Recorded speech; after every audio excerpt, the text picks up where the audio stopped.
Para saudara dan saudari yang Tuhan cintai, selamat pagi dan selamat bertemu lagi dalam renungan harian dari Paroki Santo Petrus dan Paulus Argapura, edisi hari Kamis tanggal 3 November 2022, dalam masa biasa yang ke-31.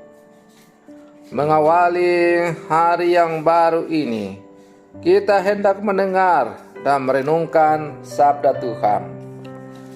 Marilah sebelum kita mendengar dan merenungkan sabda Tuhan, kita berdoa. Dalam nama Bapa dan Putra dan Roh Kudus. Amin.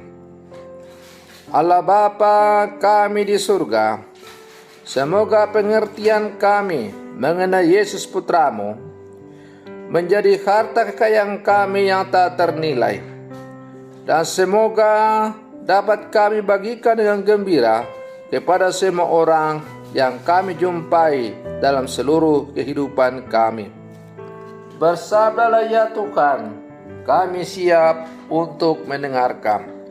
Terpujilah Engkau Bapa, Putra dan Roh Kudus, kini dan sepanjang segala masa.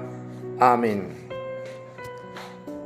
Para saudara dan saudari yang Tuhan cintai, sabda Tuhan yang hendak kita dengar dan kita renungkan untuk mengawali hari yang baru ini, hari Kamis dalam masa biasa yang ke-31, diambil dari Injil Lukas pasal 15 ayat 1 sampai 10.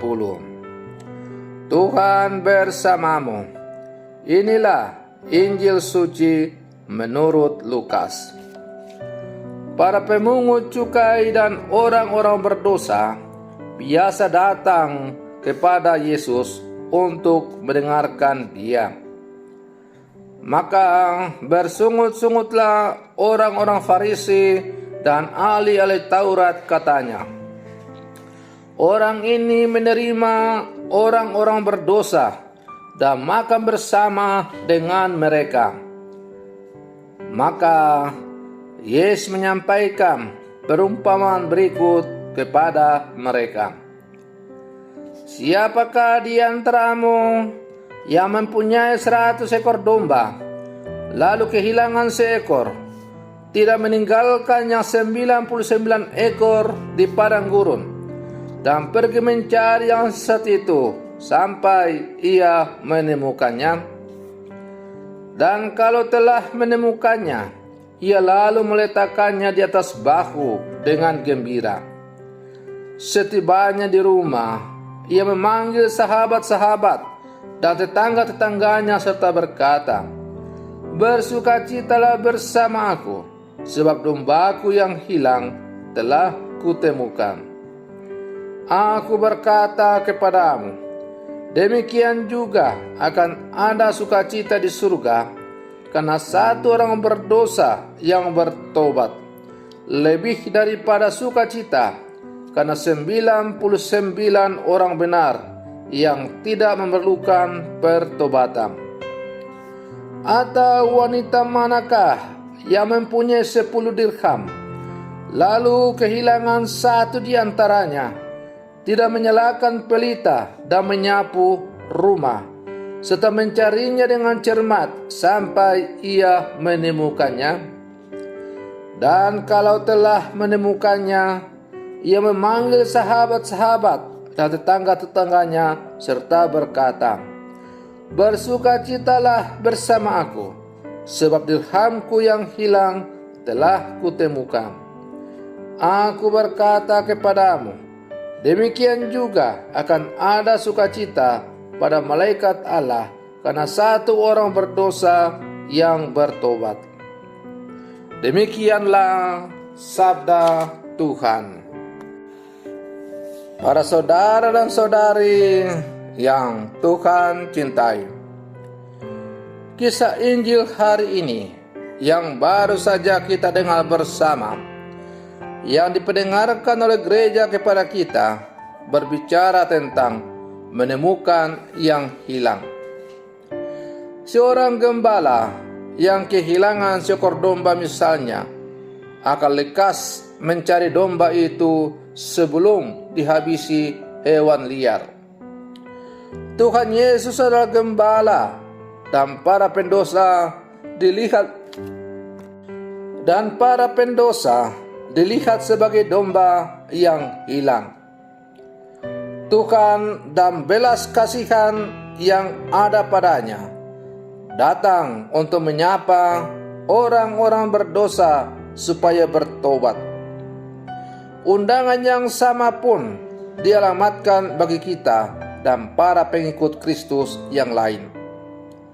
Maka setiap orang yang mau menikmati rahmat keselamatan, rahmat penebusan, diundang oleh Kristus untuk menikmati dan hidup dalam belas kasih-Nya.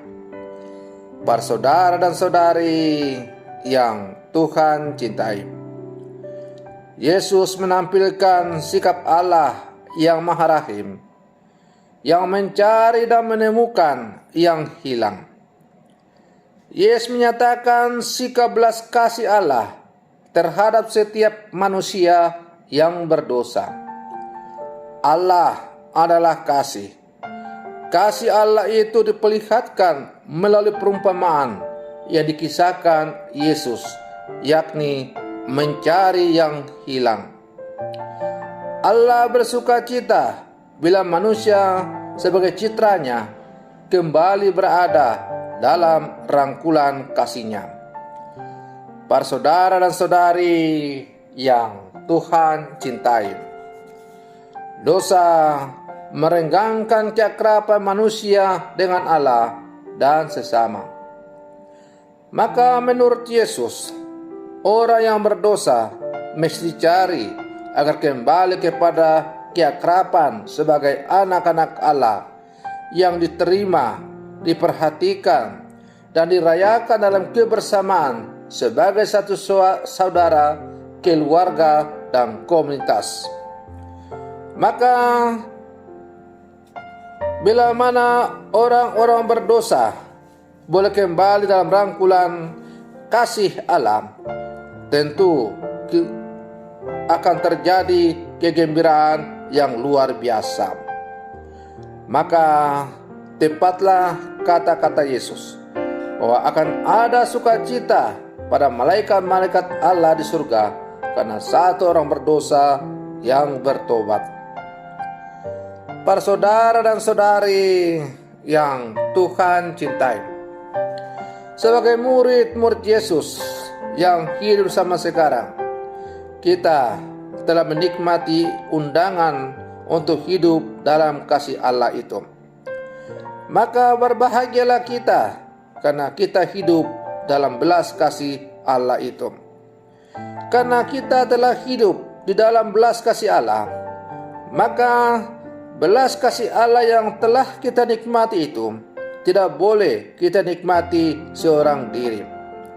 Tetapi belas kasih Allah yang telah kita nikmati itu hendaknya kita bagikan juga kepada siapapun yang kita jumpai, terutama mereka yang berada di jalan kegelapan. Nah, para saudara dan saudari yang Tuhan cintai, karena itu menjadi tugas, kewajiban, dan tanggung jawab setiap murid-murid Yesus yang telah hidup dan menikmati belas kasih Allah untuk menjadi rasul-rasulnya, menjadi murid-muridnya, untuk bersaksi mewartakan tentang belas kasih Allah itu kepada siapapun yang kita jumpai dalam kehidupan ini, terutama kepada orang-orang yang berada di dalam kegelapan.